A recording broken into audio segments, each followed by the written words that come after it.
Os dois programas, principalmente o PPR Help e SMSO, atuam, conforme a norma inglesa preconiza, no sistema de retroalimentação.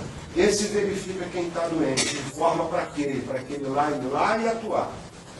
Se falhou, você tem a doença. E a doença, através de sintoma, tem que gerar emissão de CAT, não discute. CAT, o gerente não é obrigado a dar diagnóstico, ele não é médico. O chefe, ele tem que reconhecer que o trabalhador não está bem, que é uma dor, que é um sintoma, é o bastante. Até porque nem sempre ela é emitida quando há afastamento, mas para gerar registro epidemiológico.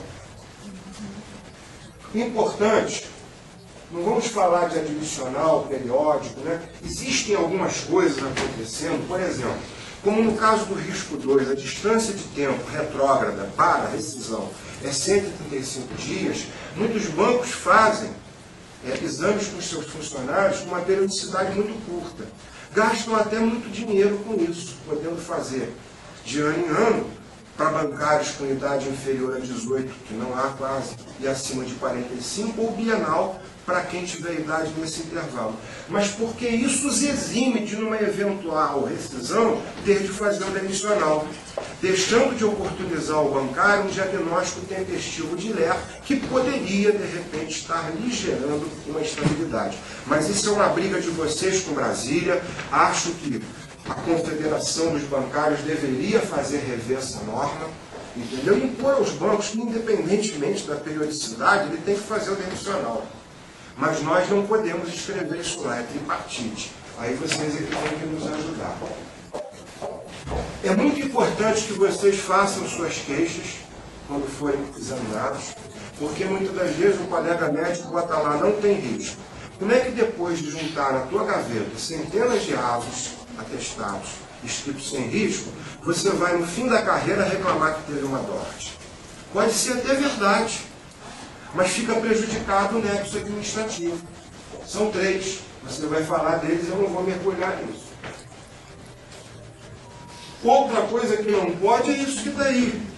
Isso é um contrassenso. O trabalhador tem que estar afastado, ou pelo menos, do risco. Vamos aproveitá-lo em outra função. Né? Olha só. Isso eu surpreendi no meu trabalho de auditoria. Isso é a prova cabal de uma infração, de uma violência contra direitos constitucionais, mais até que direitos trabalhistas, por conta da saúde humana. Temos que mostrar para eles aonde está a lei. E aí é importante o papel do sindicato.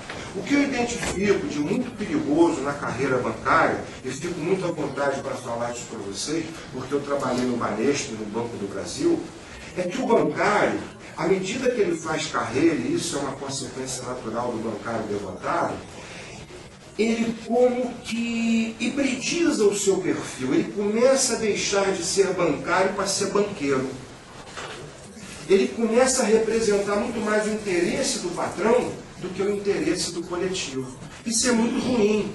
Eu queria que os gerentes que aqui me ouvem, né, não esquecessem que um dia você foi um caixa, que um dia você foi um tesoureiro, que um dia você foi um atuante de retaguarda, um camarada que trabalhou no penhor, que tem a mão ainda marcada porque caiu no laço. Isso é importante. A gente tem que ter essa humildade.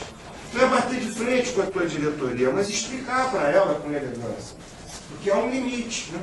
A gente consegue chegar a isso aí. Isso é um fluxograma complexo, eu não vou explicar para vocês, só dizer o seguinte.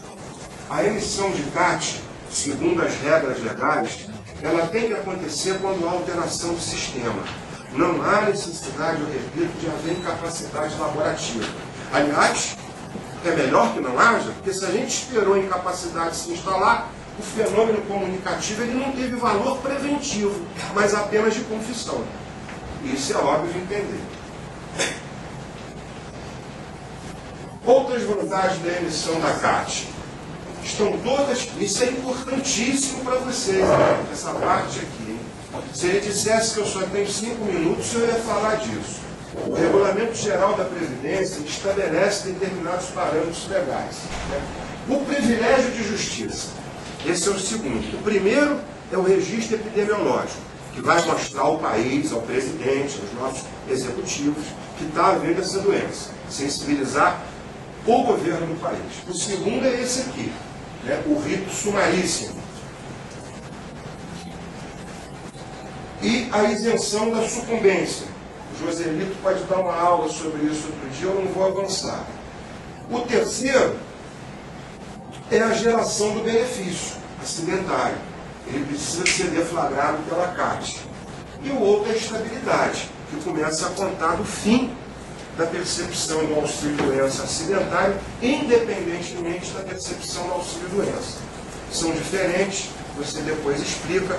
Um é aquele gerado pelo acidente. O outro é quando resta, mesmo depois de esgotada a reabilitação, uma sequela que tenha modificado para menos a capacidade laborativa do trabalhador. Nós temos soluções legais, mas que enfrentam limitações muito interessantes. Eu não atualizei esse quadro de propósito, porque o de hoje ele vai mostrar a mesma proporção. A nossa população econômica ativa neste país passa dos 100 milhões. Apenas uma quinta parte dela é regida pelo regime geral da Previdência Social. Nem todos que estão sob o guarda-chuva da Previdência têm o SAT. E nem todos que são SAT são seletistas. E como o Ministério do Trabalho só pode fiscalizar ambiente seletista, você tem uma pífia cobertura da população economicamente ativa do país. Ou seja, o Ministério do Trabalho só pode atuar e autuar aqui. Isso é um viés do ordenamento jurídico brasileiro. Além disso, hoje estima-se, isso é um dado oficial, atualizado até 2007, mas com o desenvolvimento econômico nos últimos 8 anos, a gente pode colocar para 11 milhões o número de empresas. Só que a imensa maioria é empresa de micro e pequeno porte, assim como as agências bancárias. Nunca tem mais de 100 empregados e, por isso, nunca uma agência, à exceção das Centro Rio da vida, vão ser obrigadas a ter CIPA. Nós somos hoje 600 ou 700 médicos e engenheiros no Brasil. Se a gente quisesse que cada empresa fosse visitada pelo menos uma vez por ano, em analogia ao PPRA, que o legislador impôs uma análise global anual, né? Até por uma questão de coerência com a lei.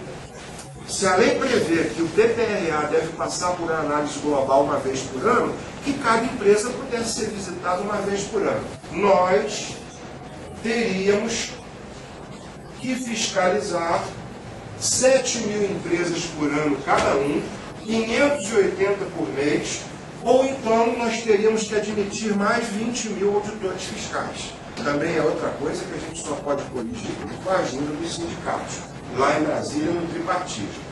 Resultado, a nossa esperança, insuficiente que nós somos, não na qualidade, mas na quantidade, é despejarmos um pouco da nossa confiança no Sistema Federal de Inspeção do Trabalho aos órgãos internos, que são os SESM, Serviços Médicos, e as CIPAs. Mas a CIPA, todo mundo sabe que ela é produto de um binômio, número de empregados e grau de risco.